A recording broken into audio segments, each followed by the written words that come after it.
Buenas tardes, mi nombre es Jennifer Paola Ayala Rodríguez, soy estudiante de la licenciatura de Educación Básica con énfasis en Ciencias Naturales y Educación Ambiental. En esta oportunidad les vengo a hablar acerca del desarrollo dominante. En el capítulo 2 del documento sugerido nos habla acerca del desarrollo en el capitalismo. El capitalismo es un sistema económico y social basado en la propiedad privada de todos los medios de producción. Se ha creado una ideología que trata de ocultar todas las intenciones que tienen estas potencias capitalistas sobre la economía de los países periféricos. Estos países periféricos dependen en su totalidad de las grandes potencias a nivel económico, político y tecnológico. Pero ¿cómo podemos definir el desarrollo? Bueno, para llegar a este concepto se hacen muchísimas comparaciones entre los pueblos y las sociedades. Se habla de civilizados o bárbaros, de modernos o tradicionales, de los del primer mundo o los del tercer mundo, entre muchísimas otras diferencias raizales. Y todas estas diferencias no solo son raizales, sino también geográficas y económicas, en las cuales las grandes potencias han fijado su poder sobre los pueblos y los territorios y sobre todo han fijado su poder en los recursos naturales de estos países periféricos. La invención moderna del otro como bárbaro bárbaro o inferior inicia en el siglo XVI, en la época del descubrimiento. Durante el periodo de la colonia y de la conquista, esos territorios que fueron conquistados se transformaron de una vez en periferias. Esto conllevó a una gran división del trabajo a nivel mundial. Los países periféricos eran quienes exportaban las materias primas muy baratas porque no tenían ningún proceso industrial y ellos las exportaban a las metrópolis y las metrópolis a los centros del sistema económico mundial. Las ganancias obtenidas eran bastantes, siempre aumentaban, pero regresaban eran a las metrópolis, también llamadas ciudades. Con esto se fue asegurando el saqueo de los recursos naturales de los países, de esos grandes países, obteniendo a cambio solo poder económico y respaldo político. En América Latina, a mediados del siglo XIX, a los mestizos, a los negros y a los indígenas se les llamaron razas inferiores, y las cuales eran las que se podían dominar, con el propósito de acabar su cultura, esas culturas populares. En muchísimos países estimularon la migración de asiáticos y europeos para mejorar las razas, y no solo las razas, sino los pensamientos, los valores, las creencias y hasta la forma de producir.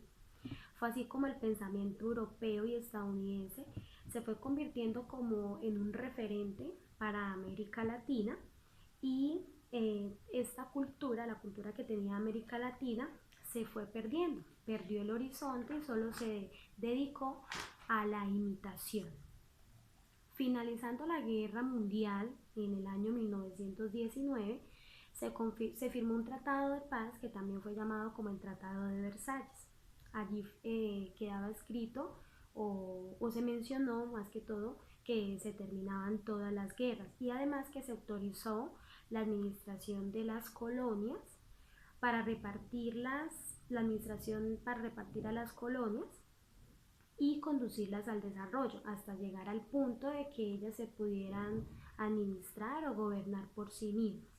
Pero esto no fue eficaz porque, como se dice, por debajo de cuerda y muy disimuladamente las grandes potencias siguieron explotando a esas colonias, quitándoles los recursos naturales.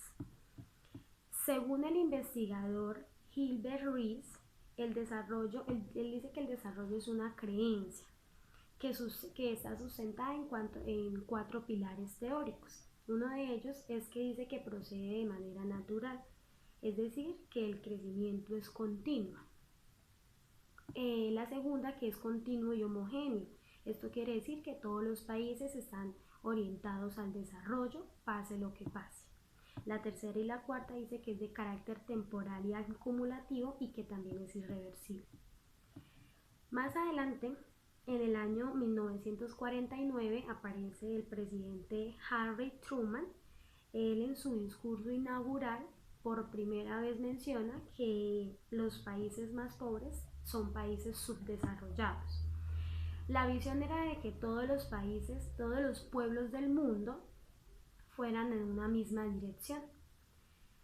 Luego, en 1960, Walt Rostow expuso el concepto más influyente de la historia acerca del desarrollo económico. Se conoce como la teoría del despeje. Él lo que quiere mostrar con esta teoría es el camino que deben seguir los países más atrasados, los países más pobres o de tercer mundo para alcanzar la modernización. Ese señor, este investigador, Walt Rostow, él diseñó dos programas. Uno de ellos es donde anuncia ayudas para los países de América Latina y el Caribe ante los problemas de modo social y económicos que estos países estaban enfrentando. Pero bueno, luego de hablar de tanta historia acerca del desarrollo, vamos a ver cómo está actualmente, cómo se evidencia. Y nos podemos dar cuenta que el capitalismo solamente ha aumentado más la brecha que hay entre los países pobres y los países más ricos. En el 2003, el Banco Mundial mostró algunos indicadores de desarrollo. Entre esos están que los países ricos gastan $2.700 anuales por persona para su salud, mientras que en América Latina únicamente se invierte $262 y en los países africanos $29 anuales por persona en salud. En los países ricos, los niños que mueren antes de los 5 años son de cada 1.000, 7 niños en los países ricos. En América Latina y en los países pobres la cifra asciende a 121 niños por cada 1.000. En cuanto a educación, los países ricos invierten $4.000 al año por cada estudiante y en América Latina únicamente se invierten 400 y en el sur de Asia se invierten $38 al año por cada estudiante. De los países de la periferia provienen muchísimos recursos, es más, estos son los exportadores netos del capital, pero en vez de esto generarle a ellos un bienestar, le genera el bienestar a las economías más poderosas. Bueno, pero ¿cómo funciona este modelo dominante de desarrollo en el mercado total? Lo único que ellos están buscando es privatizar todos los recursos rentables, todos los recursos que le generen garantías. Y pues, ¿quién lo quiere privatizar? Pues el que tiene el capital para hacerlo. Los bienes y servicios que se privatizan dejan de ser bienes públicos. Entonces, por ejemplo, si se privatiza el agua, ella va a dejar de ser un derecho de los ciudadanos y solo se convierte en mercancía para un particular.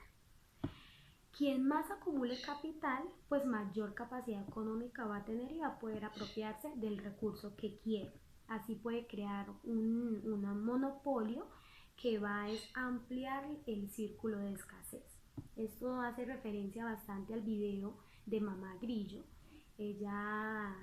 Pues el video hace referencia a que el agua es de todos, es del pueblo, de los ciudadanos, pero que ahí es donde llegan las empresas que quieren privatizar y por dejar al pueblo sin ese recurso y solamente ellos recibir el beneficio monetario.